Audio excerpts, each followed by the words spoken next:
With power and billions of dollars in federal aid at stake, Governor Cuomo uses Dr. Martin Luther King Jr. Day to start a campaign to make sure every New Yorker is counted. CBS 2 political reporter Marcia Kramer says the governor is particularly concerned about undercounting communities of color. An estimated 19.5 million people live in New York State, and Governor Cuomo wants to make sure that every single one of them is counted in the 2020 census. Money and power are at stake.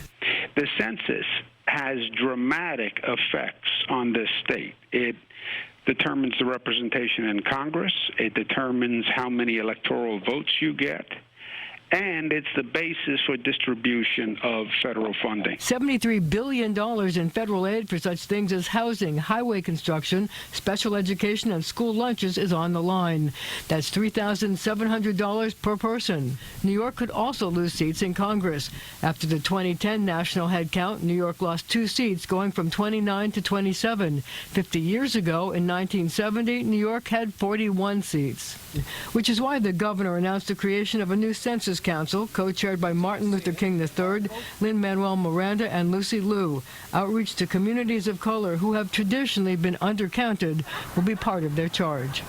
This is the challenge of our day. And Martin Luther King Jr. said the time is always right to do what is right. The time is always right to do what is right. This is right. The challenge is bigger this time because in the past, every household would at least be mailed a short-form questionnaire. This year, every household must still participate, but will just get a notice saying you can do it online, by phone, or you can request a traditional paper form. The fear in New York is that it will depress the count, so Cuomo is pulling out all the stops to convince people they have nothing to fear by participating in the census.